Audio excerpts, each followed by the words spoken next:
वो नामक एक सुंदर गांव था। उस गांव में अनसुया नामक एक औरत एक छोटे घर में रहती थी। उसका माधव कृष्णा और मनवित कृष्णा नामक 2 बेटे भी थे। वो दोनों बेटे अपनी माँ की बात हमेशा मानते थे। एक दिन अनसुया उसके घर के बाहर बर्तन साफ कर रही थी। जोर की हवा आने के कारण उसके पड़ोसी घर से एक साड़ी उड़कर अनसुया के मुंह पे आती है। हाँ, ये क्या? कहाँ से आई है ये साड़ी, और वो भी मेरे मुंह पे? इसको ढूंढते हुए किसी के आने से पहले ही मुझे इसका रूपरेखा बदल देना होगा। ये फैसला करके वो तुरंत एक कैंची से वो साड़ी को काटने लगती है।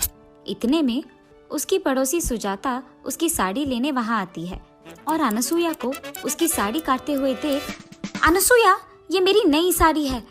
कोई जानबूझकर तुम्हारे घर में इसे नहीं डाला है। ये हवा की वजह से आ गया है। कृपा करके इसे काटो मत, मुझे दे दो मेरी साड़ी। जब तक मैं तुम्हारी साड़ी को टुकड़े टुकड़े ना कर दूं, तुम्हें समझ में नहीं आएगा कि गलती से भी तुम्हारी साड़ी को मेरे घर में नहीं आना है, समझे? ये कह के वो उसके फैसले के अनुसार ही उस साड़ी को टुकड़ों में काट कर ही उसके पड़ोसी सुजाता को देती है। और क्योंकि सुजाता को अनसुया के बारे में पता है, वो कुछ ना कह पाती है और वहाँ से चुपचाप उन टुकड़ों को लेकर चले जाती है। ऐसे ही अनसुया उसके बुरे बर्ताव से उस गांव में सारे लोगों को हर दिन परेशान करती थी। एक दिन एक औरत उसके बेटे का विवाह का निमंत्रण देने के लिए अनसुया के घर आती है। उस निमंत्रण को देख अनसुया भी सोच में पड़ जाती है और ये फैसला करती है कि उसके बेटे का भी वो शादी करवाएगी। लेकिन मेरे बारे में जानते हुए भी कोई इस गांव में मुझे मेरे बेटे के लिए एक बहू नहीं देगा, इसीलिए मैं पड़ोसी गांव में जाकर मेरे बेटे के लिए एक अच्छी पत्नी ढूंढ कर लाऊंगी। ये फैसला करके वो अगले दिन पड़ोसी गांव में जाकर एक बड़े घर की बेटी स्वप्ना को उसके बड़े बेटे से विवाह निश्चय करती है और ऐसे उन दोनों का शादी करवाती है। स्वप्ना नई नवेली दुल्हन होने के कारण शुरू में अनसुया उसे कोई काम नहीं कहती है और उसे प्यार से देखती है। ऐसे कुछ दिन बीत जाते हैं। फिर एक दिन स्वप्ना पोछा कर रही थी घर में और अनसुया ये देखे बिना घर में चलती रहती है। उसे ऐसे चलते हुए देख, सासू माँ जरा देख के चलिएगा, मैं पोछा कर रही हूँ तो फर्श अभी गीला है, कहीं अब गिर ना जाए, देख के चलिएगा। ये मेरी बहू की इतनी हिम्मत कि मुझे बता रही है क्या करूँ क्या नहीं। अब तो मैं इसे सबक सिखाऊंगी। मैं वही चलूंगी जहाँ ये पोछा कर रही है, ताकि सारा दिन मैं इससे काम ही करवाऊं। ये फैसला करके अनसुया वही चलती रहती है जहाँ स्वप्ना पोछा मारने की कोशिश करती है। बार बार ऐसे करने के कारण स्वप्ना पोछा करना बंद करके अनसुया को बस देखती रहती है। क्या हुआ बहू, घर साफ करना छोड़कर तुम मुझे क्या घूर रही हो? चलो करो काम। ये कहकर वो अपने बहू के सिर पे एक जोर का धप्पा देती है, जिसके कारण उसकी बहू बकेट को टकराकर नीचे गिर जाती है। हा हा हा, तुमने तो कहा कि मैं फिसल के गिर जाऊंगी, मगर अब तुम ही गिर गई। ऐसे ही पड़ी रहोगी कि काम भी करोगी? चलो लग जाओ काम पर। ये कहकर वो हंसते हुए उसके कमरे में चले जाती है। चलो ये तो देखते हैं कि मेरे बहू ने घर साफ किया कि नहीं। बाहर जाकर देखने पर उसकी बहू वहाँ नहीं रहती है। ढूंढने पर उसकी बहू उसके कमरे में सोते हुए दिखती है।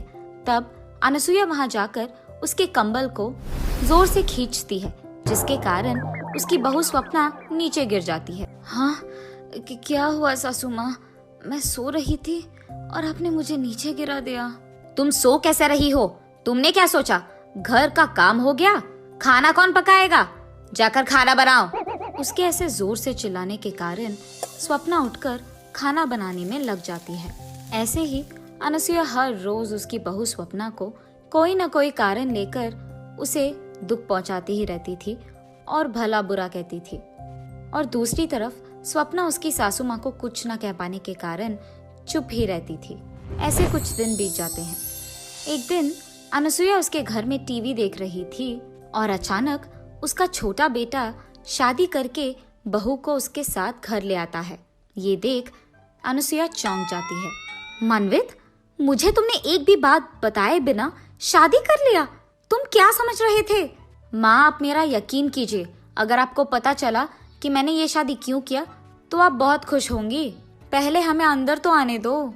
उसके बेटे के ऐसे कहने के कारण वो उन दोनों को अंदर बुलाती है, लेकिन किसी से कुछ भी बात नहीं करती है और सिर्फ उसके कमरे में जाकर बैठ जाती है। ये सब देख मनवित उसके माँ के पास जाकर ऐसे कहता है, माँ, मेरी पत्नी प्रिया बहुत ही अमीर है, इसीलिए मैंने आपसे पूछे बिना शादी कर लिया। उसके माँ बाप के बाद वो सारा जायदाद हमारा ही होगा। क्या? मेरी बहू अमीर है? अरे बेटा, तुमने ये बात पहले क्यों नहीं कहा?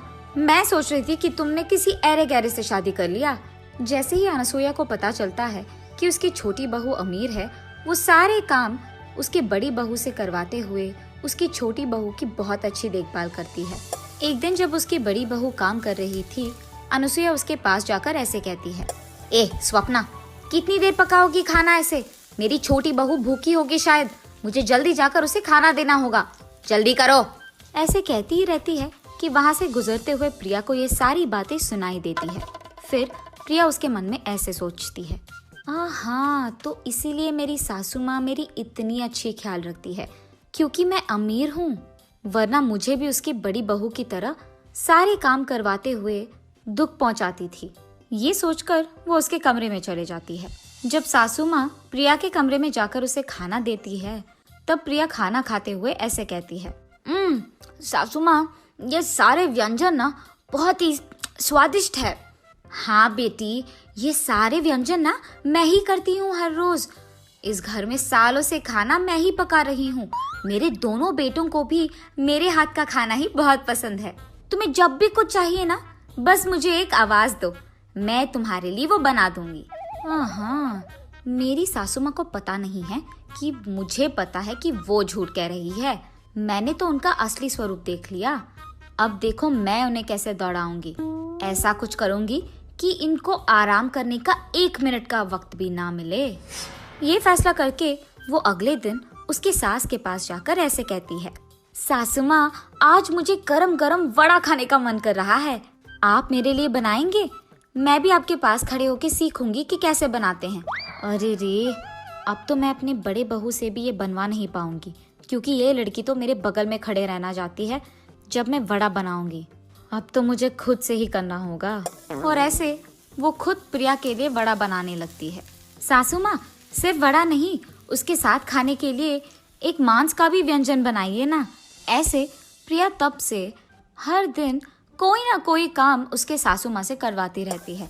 ऐसे ही एक दिन प्रिया उसके सासू माँ से पकौड़ी बनवाती है और अनसुईया उसके बहू के लिए पकौड़ी बनाते हुए उससे ऐसे कहती, बेटी, तुम्हारा पति ना इसी गांव में कोई अच्छा व्यापार करना चाहता है, इसीलिए तुम एक काम करो, अपने घर जाके कुछ निवेश के पैसे लेके आना बेटा, तभी तुम्हारा पति कुछ कर पाएगा। सासू माँ, आपको अभी भी शर्म नहीं आया? मैं जानबूझकर आपसे ये सब काम करवा रही हूँ और फिर भी आप मुझसे कह रहे हो कि मैं पैसे लाऊं? आपको क्या लगा कि मैं आपके बड़ी बहू की तरह आप जो भी कहे मान लूंगी? नहीं होगा। क्या तुम ये सब जानबूझकर कर रही थी? अब देखो तुम्हारा मैं क्या हाल करूंगी। मैं तुम्हारे मायके से पैसे हासिल करके ही रहूंगी। ये फैसला करके वो रोते हुए उसके छोटे बेटे के पास जाकर जो भी हुआ बोलती है, माँ, आप फिक्र मत कीजिए, आप जैसे सोच रही हैं वैसे ही होगा। मेरी पत्नी आपकी सारी बात मानेगी और मैं कैसे पैसे ला कर ही रहेगी। ये कहकर वो उसके पत्नी के पास जाकर ऐसे कहता है, प्रिया, अब से तुम माँ के कहे सारे काम करोगी और उनके खिलाफ बात नहीं करोगी और अपने मैके जाकर पैसे भी ला कर दोगी, वरना मेरी माँ तुम्हें इस घर से बाहर भेज देगी। उसके पति के ऐसे कहने के कारण वो उस दिन से उसके घर में सारे काम करती है। ऐसे कुछ दिन बीत जाते हैं। फिर अचानक एक दिन सरकार घोषित करता है कि कोरोना वायरस नामक एक भयंकर वायरस देश में फैल रही है और लोगों को एक दूसरे से 2 गज की दूरी निभाना पड़ेगा। और इसी फैलने को रोकने के लिए सरकार लॉकडाउन का आदेश देती है। उस लॉकडाउन के कारण लोगों को बाहर जाने की इजाजत नहीं थी, इसी कारण सभी लोग घर पे ही रहते थे। लेकिन प्रिया उसके घर में सारे काम खत्म करके उसके पड़ोसी के घर जाकर हर रोज उनसे बात करती थी। एक दिन ये सब देखकर उसकी सास प्रिया से ऐसे कहती है, प्रिया, सरकार ने हमारी सुरक्षा के लिए लॉकडाउन का आदेश दिया है और तुम यहाँ बेपरवाह पड़ोसी के घर जाकर बात कर रही हो। अगर तुम्हें कोरोना आया या तुम्हारे कारण हमें कोरोना आया तो हमारा क्या होगा? इसलिए आज से तुम बाहर नहीं जाओगी। आपको शायद डर है कि आपको कोरोना आएगा, लेकिन मुझे ऐसा कोई डर नहीं है। मैं अपनी मन की मालिक हूँ, मुझे जो करना है मैं वही करूँगी। ये कहकर वो हर रोज उसके पड़ोसी से मिलने जाती ही रहती थी। उसके पड़ोसी के घर में किसी को कोरोना आने के कारण वो प्रिया को भी फैलता है, और क्योंकि प्रिया को ये नहीं पता था, उसे बुखार और सर्दी आने के कारण वो डॉक्टर के पास जाकर उसका जांच करवाती है। फिर डॉक्टर उससे कहता है कि उसे कोरोना वायरस आया है और इसे घर पे रहकर अच्छी खाना खाकर दवाइयाँ लेकर उसका ख्याल रखना होगा। प्रिया डर के कारण भला बुरा सोचने लगती है। ये सब मेरी सास के वजह से हुई है। अगर वो नहीं कहती कि मुझे कोरोना आएगा तो शायद ये नहीं होता।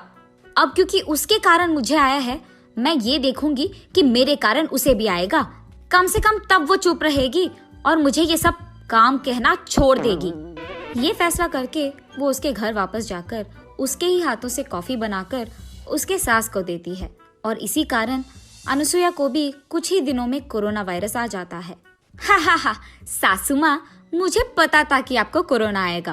आप इतने बार कह रहे थे कि मुझे कोरोना आ जाएगा कि मेरे को आ गया, इसलिए मैंने अपने हाथों से कॉफी बनाकर आपको दिया ताकि आपको भी कोरोना आए। अब मुझे बहुत खुशी है। क्या? मैंने तो तुम्हारे भले के लिए कहा था कि तुम्हें कोरोना आएगा, लेकिन तुम इस हद तक गिर गई कि तुमने मुझे कोरोना जानबूझकर दिया। तुम कैसी औरत हो? उसके सास के ऐसे कहने के बावजूद वो उसके मायके चले जाती है, लेकिन जब उसके माँ बाप को पता चलता है कि प्रिया को कोरोना आया है तो वो उसे अंदर आने नहीं देते हैं, जिसके कारण उसे वापस उसके ससुराल ही जाना पड़ा। यहाँ स्वप्ना उसके सासू माँ को और प्रिया को कोरोना आने के कारण उनकी सेवा करते हुए, उनके लिए खाना बनाते हुए, उनको दवाइयाँ देते हुए उनकी बहुत अच्छी ख्याल रखती है। कुछ दिन बाद अनुसुईया और प्रिया को कोरोना कम हो जाता है और ऐसे कुछ दिन बीत जाते हैं। फिर एक दिन अचानक टीवी में ऐसी खबर आता है कि कोरोना का दूसरा वेव शुरू हुआ है। ये देख अनुसुईया तुरंत सोचती है कि उसे ये बात उसके दोनों बहू से कहना है।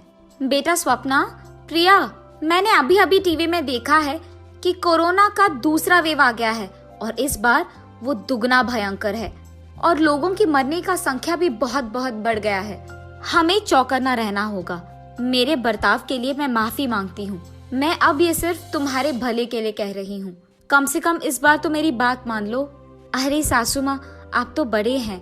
आपने अगर हमें कुछ एक दो बात कह भी दिया तो कोई नहीं, हम समझ सकते हैं। आप हमारे भले के लिए तो कह रहे हैं। फिक्र मत कीजिएगा, हम इस बार ख्याल रखेंगे। हाँ बेटी स्वप्ना, मुझे पता है कि मैंने तुम्हें बहुत दुख दिया है, लेकिन फिर भी जब वक्त आया तो तुमने ही मेरा ख्याल रखा है बेटा। तुमने तुम्हारे मन में मेरे खिलाफ कुछ भी नहीं रखा और मेरा इतना अच्छा देखभाल तुमने ही किया। मुझे मेरे बर्ताव के लिए माफ कर दो बेटी। आइंदा मैं ऐसे कुछ नहीं करूंगी। सासू माँ, अब मुझे भी माफ कीजिए ना। मैंने अमीर होने के नाते बहुत गर्व से और अहंकार से आपसे बात किया है और ये अच्छा नहीं है। मुझे मेरी गलती का एहसास हो गया है और इस बार मैं ऐसे नहीं पेश आऊंगी। हम सब एक ही बात पे रहेंगे। अगर मैं आपकी बात सुनती तो मुझे कोरोना नहीं आता और ना ही मैं आपको कोरोना देती। अब मैं अपना सबक सीख गई, आइंदा ऐसे कभी नहीं करूंगी। ऐसे वो तीनों उनके बीच के फासलों को मिटाते हैं और हमेशा के लिए खुश रहते हैं। कुछ दिन के बाद कोरोना वायरस पूरा चले जाता है और सभी लोग खुशी से रहते हैं।